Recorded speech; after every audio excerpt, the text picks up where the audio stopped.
Vamos a leer el texto bíblico.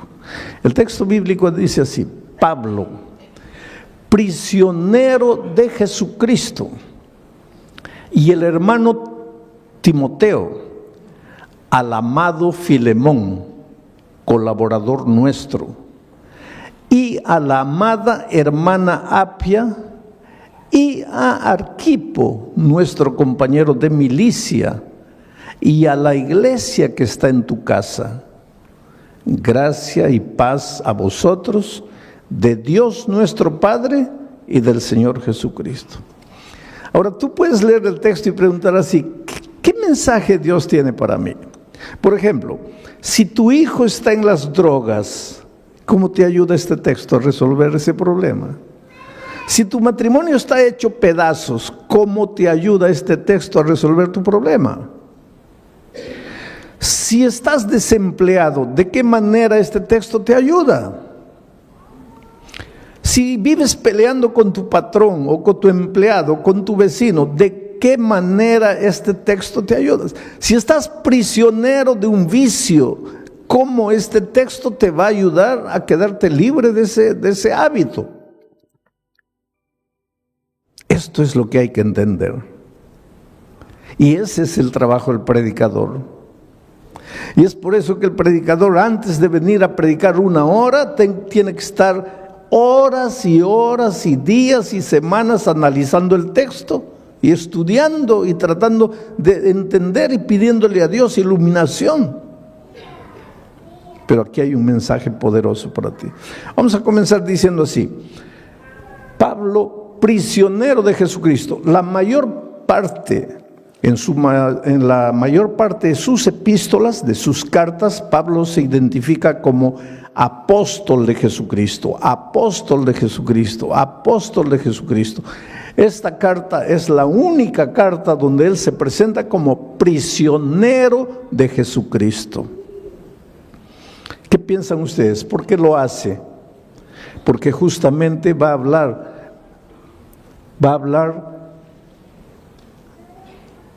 a un hombre que tenía prisionero a otro hombre. En esta carta Pablo va a hablar de libertad, pero antes de hablar de libertad necesita hablar de esclavitud, de prisión. Cuando Pablo dice, Pablo, prisionero de Jesucristo, estaba preso en Roma, pero no se llama él prisionero de Jesucristo porque estaba preso en Roma. Él se dice prisionero de Jesucristo, no prisionero por Jesucristo. Estaba preso por causa de Jesucristo. Pero ese no es problema. El sufrimiento que viene a tu vida por causa de Jesucristo, ese no es problema. Lo que él quiere destacar es que él es prisionero de Jesucristo. Y es prisionero del amor, por el amor. Una cosa es ser prisionero de la fuerza, por la fuerza. Y otra cosa es ser prisionero del amor, por el amor. En los tiempos de Pablo había en el Imperio Romano y en todo el territorio que el Imperio Romano dominaba, había 5 millones de esclavos, por lo menos. ¿Cuántos habitantes tiene Sydney? Australia tiene 20 millones. Sydney no debe tener más de 5 millones. O sea, todos los habitantes de Sydney y más era la cantidad de prisioneros que había en los territorios que dominaba el Imperio Romano. Mucho esclavo. Ahora, tú sabes que el esclavo no tiene voluntad propia. Porque el esclavo no puede ir a donde quiere, el esclavo no puede hacer lo que quiere, el esclavo no puede estudiar, el esclavo no puede comprar, el esclavo no puede vender, porque el esclavo no es dueño de nada, el esclavo no se pertenece a su señor, a su patrón. En esos tiempos habían patrones que compraban esclavos jóvenes solo para que ellos procreasen 15, 18, 20 hijos. ¿Para qué? Para vender a los esclavitos. porque ellos, los esclavos, no eran dueños ni de sus propios cuerpos, ni de sus hijos. El esclavo no tenía vida. En el fondo, al terminar la serie de estudios de Filemón, tú te vas a dar cuenta que todos nosotros somos esclavos. Esclavos del pecado, esclavos de las circunstancias, esclavos de hábitos, esclavos de nuestro carácter, esclavos del dinero, esclavos de los placeres, esclavos, en el fondo, todos esclavos de un enemigo que quiere destruirte, que quiere verte infeliz, que quiere arruinarte. En los tiempos de Pablo había unos hombres ricos llamados mecenas. Después, más adelante, los mecenas fueron conocidos como hombres ricos que ayudaban a artistas, a pintores, a escritores, a músicos. Pero originalmente el mecenas era un hombre rico que tenía un gran corazón, que veía cómo los patrones esclavizaban y masacraban y hacían sufrir a su esclavo. Entonces ese hombre rico, como tenía mucho dinero, iba y le decía al patrón: ¿cuánto quieres por este esclavo? $10,000. Muy bien, aquí están tus $10,000, dame al esclavo. Entonces se lo llevaba al esclavo a su tierra, a su casa. Y cuando llegaba aquí le decía: mira, te he comprado, pero ahora estás libre. ¿Cómo libre? Libre. Pero no has pagado $10,000. Sí, pero no he pagado $10,000 para esclavizarte. He pagado $10,000 para darte la libertad. Estás libre. Y ese esclavo se sentía tan comprometido, tan sensibilizado, que a veces le decía: mira, gracias, pero no quiero ser libre. Yo quiero ser tu esclavo. Y entonces el mecenas le decía: está bien, si quieres puedes quedarte en casa. Sí, pero te voy a servir. Está bien, si quieres puedes servirme, pero recuerda que lo vas a hacer por amor, no por la fuerza. Allá eras esclavo por la fuerza. Aquí, si tú quieres, puedes seguir siendo esclavo, mas ahora vas a ser esclavo por amor. Me sirves no por obligación, me sirves porque quieres, me sirves porque me amas, me sirves por gratitud, no por obligación. Entonces, en este mundo, querido, tú tienes que escoger: o ser esclavo del enemigo de las almas por la fuerza, o ser esclavo de Jesucristo por amor. Por eso Pablo se identifica aquí como esclavo de Jesucristo por amor. Y ahora tú te preguntas: pero pastor, ¿no es la misma cosa? No, no es la misma cosa. Cuando tú le entregas la vida a Jesucristo, es porque te enamoras de Él. Porque entiendes que un día tú estabas aquí en la miseria, oprimido. Queridos, esto aquí no es vida. Esto aquí no es vida. Eres esclavo de cosas, de detalles. El enemigo te tiene aquí masacrado. Por eso Pablo, en su epístola a los Colosenses, le llama a esto el reino de la muerte. Tú te escapas del Señor Jesucristo, vienes para esta tierra pensando que vas a ser libre y te entregas al reino de la muerte. Aquí no eres feliz. Aquí tu hogar se destruye. ¿Por qué? Porque tú mismo estás destruido por dentro. Y Jesucristo viene, ingresa al reino de la muerte y te compra, no con oro ni con plata, no te compra por $10,000, te compra con su sangre preciosa. Y te lleva al territorio de la vida y te dice: hijo, ya pagué el precio, ya no necesitas vivir sufriendo como antes, estás libre. Y ahora tú amas al Señor Jesucristo y le dices: Señor, está bien, estoy libre, pero te voy a servir, pero te voy a servir por amor.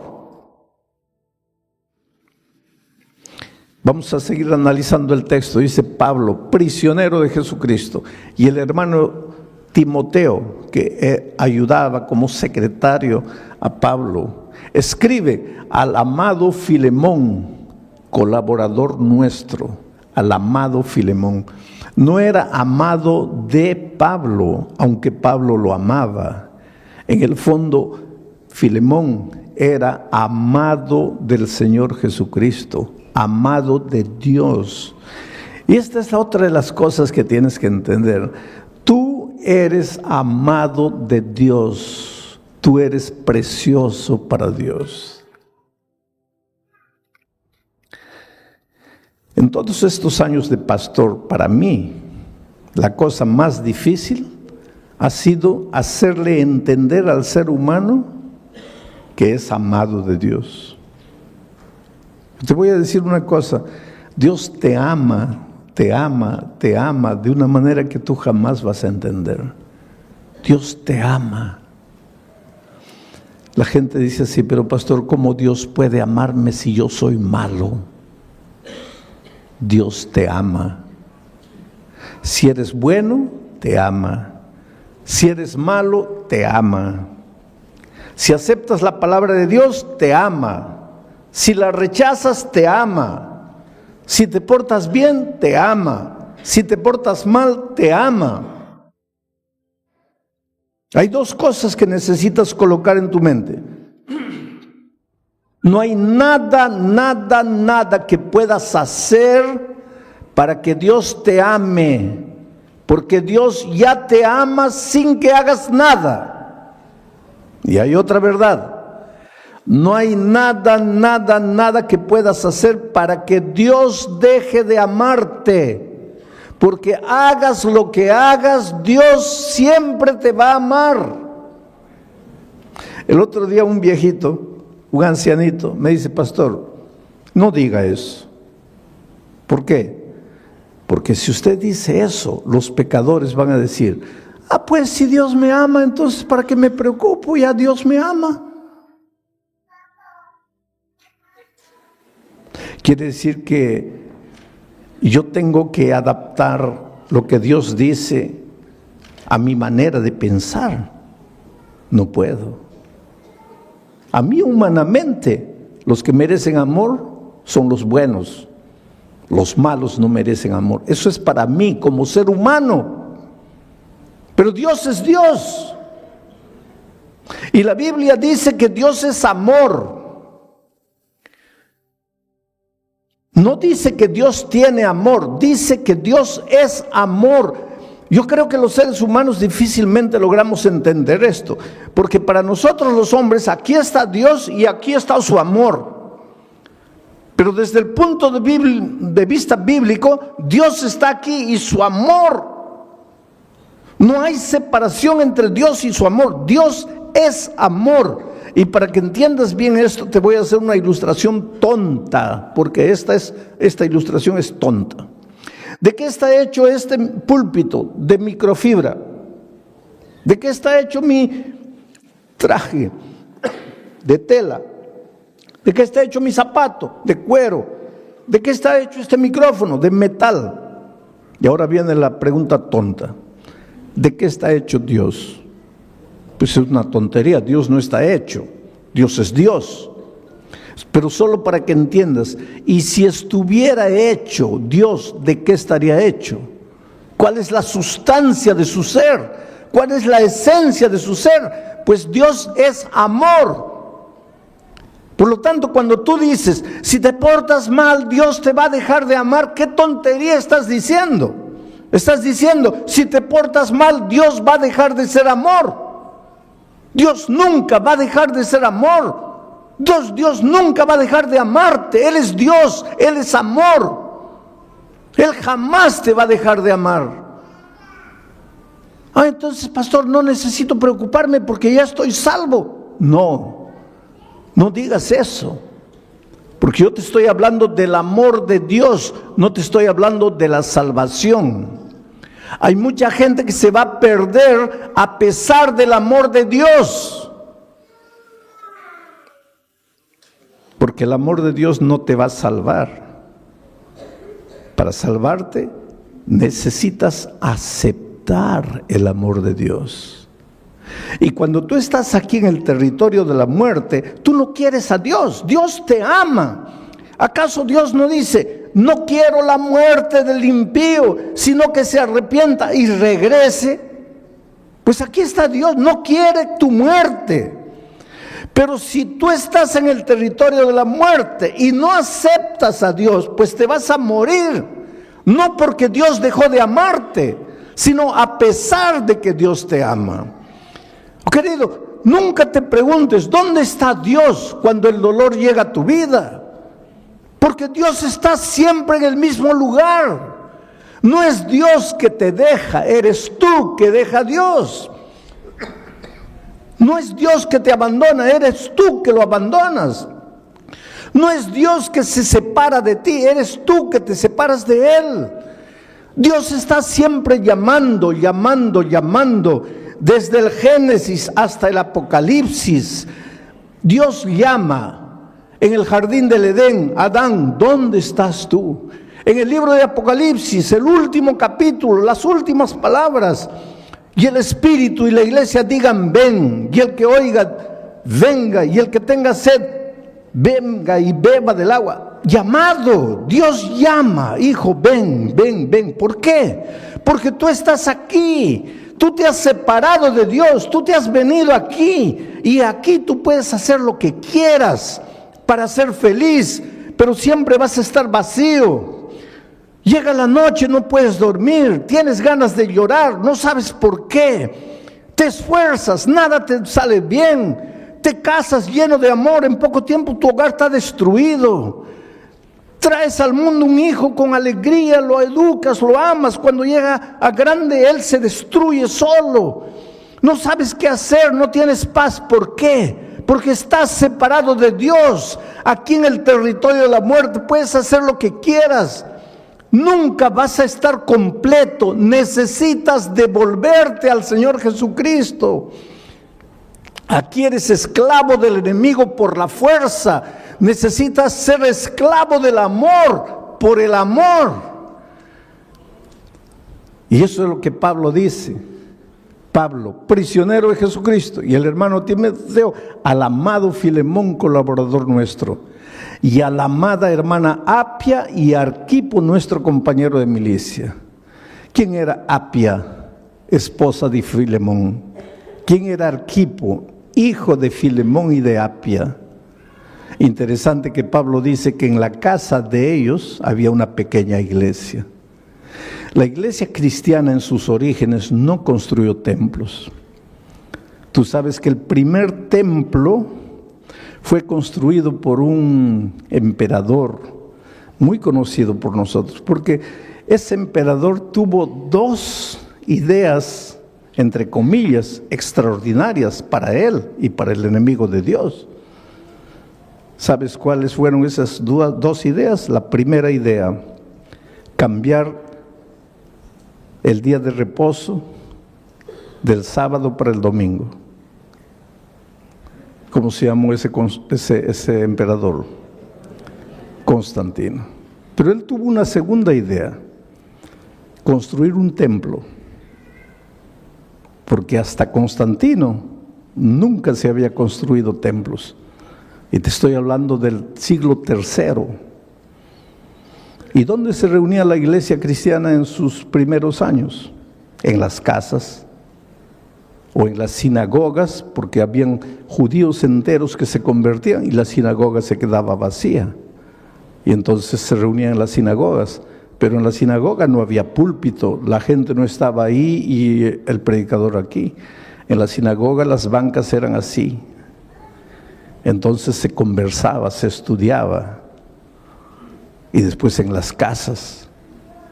Y en la casa de Filemón estaba su esposa Apia, su hijo Arquipo, y ellos se reunían en la casa para estudiar la palabra de Dios, invitaban a sus vecinos, y entonces esa familia de 3 ya tenían 4, 8, 10 estudiando la palabra de Dios, y cuando ya se hacía un grupo que no cabía en la sala, entonces se dividía el grupo y se abría en otra casa, y cuando se llegaban a 12, se dividían y se iban a otra casa y la iglesia se multiplicaba de esa manera. Pero entonces Constantino inventó el templo. Como él se convirtió al cristianismo, entre comillas, pues ahora tenía todo el dinero del gobierno, construyó un templazo enorme y las personas salieron de las casas y se fueron al templo. Y ahí entró el problema. Se acostumbraron a quedarse sentadas oyendo a un hombre y desapareció la vida de la iglesia. Si tú quieres devolverle vida a la iglesia, no digo ahora que no nos reunamos como cuerpo todos en un templo, pero la vida de la iglesia tiene que estar en las casas, en los grupos pequeños en las casas. Esto es bíblico. Y en los lugares donde la iglesia ha vuelto a vivir en las casas, la iglesia crece espiritualmente y se multiplica, porque es más fácil para el vecino caminar 10 pasos a la casa del vecino que caminar 15 kilómetros hasta el templo. Entonces la vida está en las casas. Era así que la iglesia se multiplicaba en los primeros años. Pero mi mensaje esta noche está en el último versículo. Gracia y paz a vosotros, de Dios nuestro Padre y del Señor Jesucristo. Esa no es una simple manera de saludar, gracia y paz. Allí está la esencia de la vida cristiana.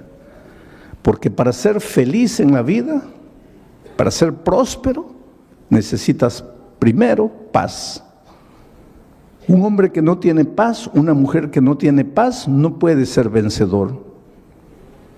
Si tú te preguntas, pastor, ¿por qué nada me da resultado en la vida? Yo te respondo en el nombre de Jesucristo, no tienes paz en tu corazón.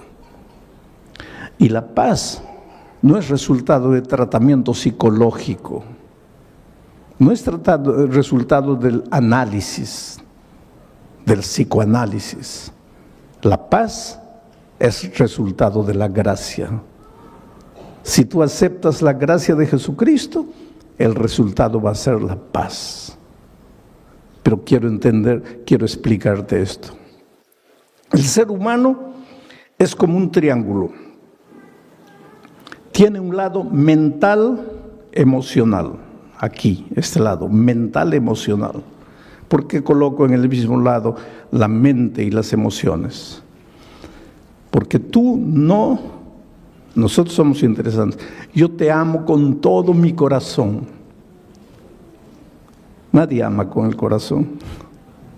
El corazón es un órgano del cuerpo que solo tiene una función. Su función no es amar. Su única función es bombear sangre. Nadie ama con el corazón, se ama con la cabeza. Pero poéticamente es, te amo con todo mi corazón. Tu pobre corazón está bombeando sangre, no está ni preocupado en amar. Quien ama es tu cabeza. Una persona odia con la cabeza. Una persona peca comenzando con su cabeza. Una persona se resiente con su cabeza. De aquí nacen las emociones. Por eso todos los seres humanos tienen un lado mental, emocional. Tienen un lado físico. Tienes hambre, tienes sueño, te cansas, tienes un lado físico, un cuerpo. Y tienes un lado espiritual. Todas las personas tienen este lado espiritual. La felicidad en la vida, si quieres ser feliz, es simple. Este triángulo tiene que estar perfecto. Cuando este triángulo se desregula, eso se llama infelicidad. Cuando este triángulo se va para aquí o se va para allá, cuando este triángulo se deforma, allí surge el desorden humano. Por eso, para ser plenamente feliz, el triángulo tiene que estar perfecto, así. La base de ese triángulo es esto, el lado espiritual. El lado espiritual es lo que le da sustentación al triángulo. Cuando tu lado espiritual va bien, tu lado emocional, mental va bien y tu lado físico va bien. Pero la base es el lado espiritual. Esto se llama paz. Estás en paz cuando estás en armonía, cuando el triángulo está perfecto. Todos los seres humanos tenemos un lado mental emocional, un lado físico y un lado espiritual, quieras o no quieras. El otro día yo viajaba de San Pablo a Brasilia y a mi lado estaba sentado un periodista brasileño famoso por ser un gran periodista y famoso por ser ateo, y él no esconde el hecho de que sea ateo. Pero en la conversación pues me preguntó quién era, yo le dije que era pastor. Y comenzamos a hablar de asuntos espirituales. Y él me dice, mire pastor, yo no soy un ser espiritual. ¿Por qué? Porque yo no creo en Dios. Le digo, pero usted puede no creer en Dios, pero usted tiene un lado espiritual. No, pastor, no me entiende. Yo no creo en Dios, yo no creo en esas cosas, por lo tanto yo no tengo ese lado espiritual. Hay mucha gente que piensa así, no, yo no tengo el lado espiritual. No, eso no depende de ti, querido. Eso no depende de ti. Tú estás vivo, entonces eres un ser mental, emocional, físico y espiritual, aunque no quieras. Por ejemplo, si tú me dices, pastor, yo no tengo el lado físico, yo no tengo hambre. Está bien, puedes decir, pero vas a tener hambre. No, yo no creo en el hambre. Está bien, puedes no creer, pero vas a tener hambre. Pero pastor, yo puedo escribir un libro diciendo que el hambre no existe, pero cuando llega la hora de comer, vas a tener que comer, porque eso no depende de ti. No eres tú. Dios te ha hecho así. Tú odias, tú amas, porque tienes un lado espiritual. Tú tienes hambre, tú te cansas, tú duermes porque tienes un lado físico, no depende de ti. Y tú tienes un lado espiritual, no depende de ti, lo tienes. ¿Sabes cuál es la tragedia del ser humano? Que hace todo para desarrollar su lado mental, emocional. Hace todo para desarrollar su lado físico, pero no hace nada para desarrollar su lado espiritual. Y sin embargo es el lado espiritual que sustenta la unidad de su ser. Entonces por eso es que el ser humano en este lado le va bien, tiene un título doctoral, tiene buen empleo, pues hace psicoanálisis, pero algo le falta. En este lado pues hace ejercicio, se cuida, se alimenta bien, pero algo le falta. Y se pregunta, ¿pero por qué no soy feliz? Pero es que te está faltando el lado espiritual. Y para que sientas que está bien esto, tienes que devolverte al que te creó. Porque hay una cosa, tú viniste de las manos de Dios, por lo menos. Yo espero que tú creas que viniste de las manos de Dios, y si esta noche estás aquí es porque crees que has venido de las manos de Dios. Si no viniste de las manos de Dios, solo puedes ser fruto de la evolución. Hay mucha gente que cree que el ser humano es fruto de la evolución.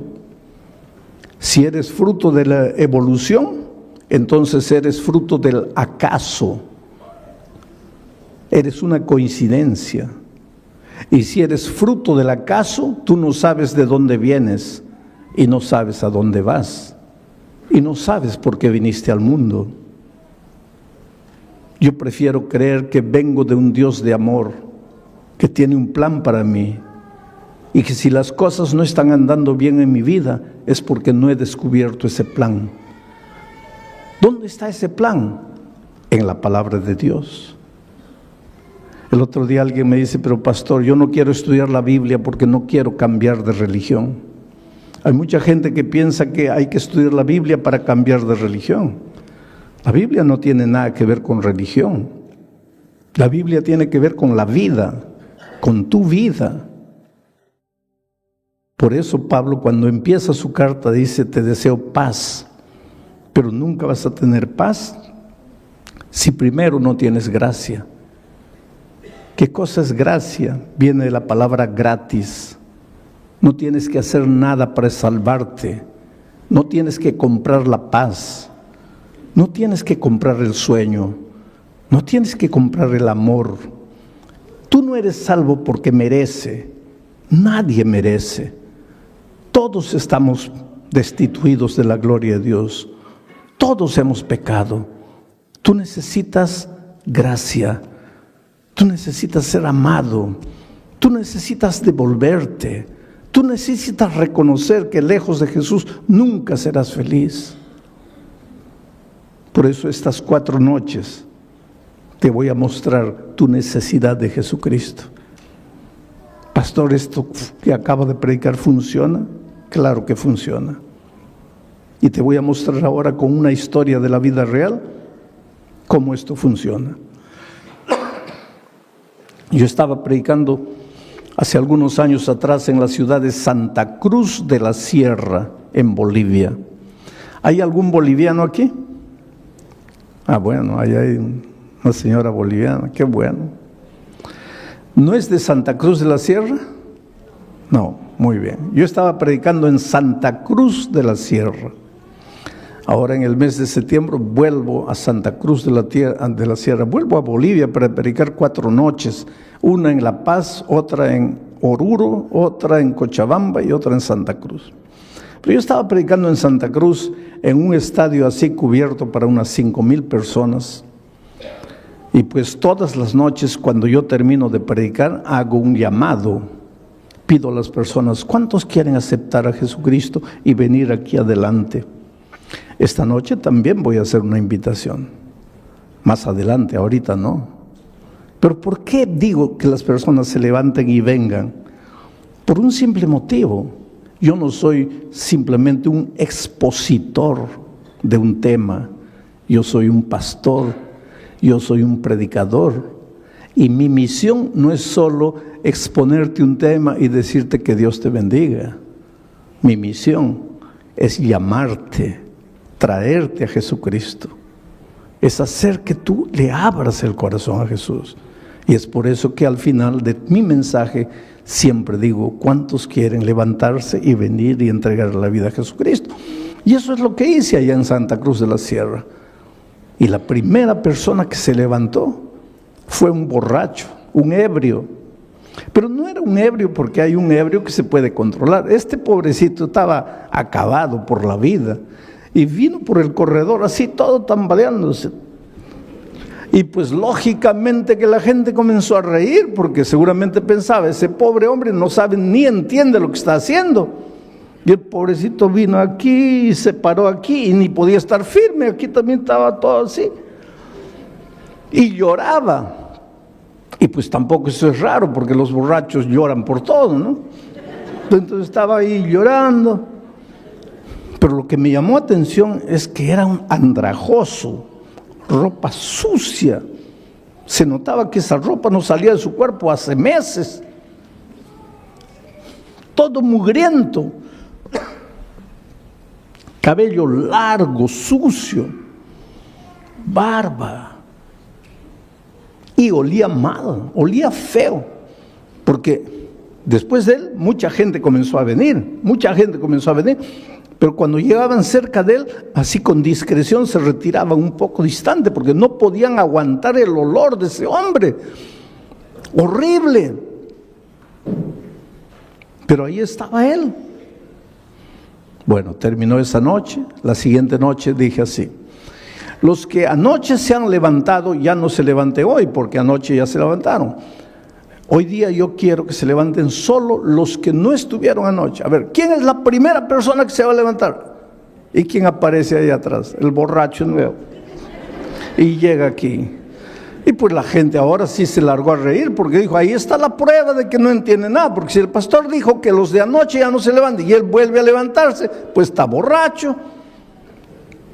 La tercera noche, pregunto, ¿quién es la primera persona? Y yo pensé, el borracho va a aparecer. No apareció. La otra noche no apareció, bueno, pensé ya no vino más. Pero la última noche hice otra invitación. Dije, mire, todas las noches les he llamado para que ustedes se levanten y vengan y le entreguen la vida a Jesucristo. Pero esta noche quiero invitarles, ¿cuántos quieren bautizarse? Y la primera persona que se levantó fue un hombre, camisa blanca, pantalón jeans, y traía una Biblia en la mano, y venía así. Y llegó aquí al frente. Se notaba que estaba bien peinadito porque se había echado bastante gel en la cabeza, su cabello estaba duro. Y aquí al frente con su Biblia así lloraba y lloraba y lloraba. Mucha gente vino esa noche. Y yo le dije, espera, yo te conozco a ti. Y él levantó la cabeza y dice, pastor, el borracho soy yo. Pero no estaba borracho. Estaba sano, se había bañado, se había cortado el cabello, la barba, estaba bien vestido. Bueno, terminó aquella noche, comenzó el bautismo, yo me fui al camarín, estaba sentado ahí. Cuando salgo lo veo en el corredor llorando. Y me acerco y le digo, oye, ¿qué fue? Y él dice, pastor, es que yo quise bautizarme esta noche, pero los hermanos no quieren. Dicen que si el domingo yo he estado borracho, ¿cómo me voy a bautizar hoy día? Ellos quieren que yo espere. Y él dice, sí, yo entiendo, pastor. ¿Quién va a creerme? ¿Quién va a creer en mi conversión si hace 5 días yo estaba borracho? Lo que nadie sabe es mi historia, pastor. ¿Qué historia? Me dice, pastor, yo tenía 20 años, 21 años, era un ingeniero bien empleado en una de las mejores empresas mineras de mi país. Una carrera profesional brillante. Me casé con otra niña de 20 años. Nos fuimos de miel. Y cuando regresábamos, yo dormité en el tránsito, en el volante. El carro salió, caí a un abismo, mi esposa murió y yo salí vivo. Y este hombre comenzó a llorar más y dice, pastor, yo maté a mi esposa. Le digo, pero muchacho, me acabas de decir que fue un accidente. Fue un accidente, pastor. Pero quien estaba manejando el carro era yo. Quien dormitó fui yo. Quien tenía que morir era yo. Pero yo salí vivo y mi pobre esposa murió. Ese día se acabó mi vida, pastor. Ya no me interesó nada. En ese tiempo yo no tenía a Jesucristo. Y un hombre sin Jesucristo, ¿qué puede hacer? Pues yo hice lo que todo hombre que no tiene a Dios hace. Me entregué a la bebida, comencé a beber. En 6 meses, después de muchas advertencias, perdí el empleo por causa de la bebida. A mí no me interesaba nada. Pastor, estamos cumpliendo ahora, este año, 30 años de aquel incidente. 30 años. Yo perdí el empleo, me escondí de la familia, me vine a Santa Cruz. Yo no vivo, pastor, yo soy un animal. Yo nunca me baño, yo nunca me cambio de ropa. Yo casi ni como, pido limosna para comprar bebida. Yo vivo permanentemente borracho. Hace 30 años yo no paro de beber un día. Duermo en los cementerios, duermo en la calle. Y el domingo, ¿sabe por qué entré? No, yo no quería escuchar palabra de Dios. Yo entré porque estaba lloviznando. No tenía dónde esconderme la lluvia. El único lugar abierto era el Coliseo. Entré, me senté allá atrás. Yo estaba borracho, totalmente borracho. Pero yo me di cuenta de todo y yo entendí todo lo que usted predicó. ¿Cómo entendiste? Pastor, cuando usted dijo así, Esta noche solo tienes dos caminos. El primer camino es levantarte y volver a la casa y continuar viviendo la vida que has vivido hasta hoy. Pastor, ese camino para mí no existía. Yo me iba a levantar para volver a qué casa si yo no tenía casa. Para continuar viviendo la vida. ¿Qué vida si yo no tenía vida? Por lo tanto, ese primer camino no existía para mí. Ahí usted dijo, hay un segundo camino. Levantarte y venir aquí y entregarle la vida a Jesús. Pastor, es verdad que yo estaba borracho. Mi mente oscurecida por el alcohol. Yo sentí cuando la gente se rió de mí. Pero ese era mi único camino. Yo estaba perdido. Yo era un animal. En mi dolor yo me daba cuenta de lo que pasaba. Y yo entendí que solo Jesús podría hacer algo por mí. Por eso me levanté. Por eso vine, tambaleando, pero vine. Y la segunda noche, usted piensa que no entendí, que usted dijo, ya no vengan los de la otra noche. Entendí. Pero yo vine, ¿sabe por qué? Porque la primera noche, después de venir aquí adelante, yo salí y volví a beber. Y por eso la segunda noche, cuando usted invitó de nuevo, yo dije, mi decisión de anoche no sirvió porque yo caí de nuevo. Por eso me levanté. Pero esa noche, pastor, salí y ya no bebí. Y la tercera noche ya no bebí. Y la cuarta noche, cuando usted dijo, Dios te ama, yo levanté los ojos al cielo y pregunté, ¿cómo Dios puede amarme? ¿Quién soy yo para que me ame? Yo no valgo nada, yo soy basura. ¿Cómo puede Dios amarme? Pero creí en el amor de Dios. Y vine la siguiente noche, y vine la otra noche. Y hoy día cuando usted dijo, ¿cuántos quieren bautizarse? Yo vine. Pero no me dejaron bautizar. Y había un hombre que estaba ahí, escuchando todo, y vino y lo abrazó y le dice, hermano, perdóname. El que dijo que no podía bautizarte fui yo, pero es que no conocía tu historia. Realmente Dios hizo un milagro por ti. 5 años después yo regresé a Santa Cruz de la Sierra para predicar en ese mismo coliseo. Y cuando llegué al coliseo, mucha gente, miles de personas entrando. Y había un hombre de chaleco fosforescente, con un radio en la mano, con una linterna en la otra, corría de un lado para otro, daba órdenes, cierren aquella puerta, abran la otra, eso, y aquí, corre para allá. Y cuando llegó mi carro, él comenzó a transmitir, llegó el pastor, abran la puerta de atrás y tal. Y el pastor me dice, pastor, ¿se acuerda de este hombre? No. Es el borracho de 5 años atrás. Ahora está coordinando todo el sistema de seguridad del evento, transformado por Dios. Está bien empleado. En esa época estaba de novio, se iba a casar. Ahí yo me pregunto, ¿quién es Jesús? ¿Quién es Jesús?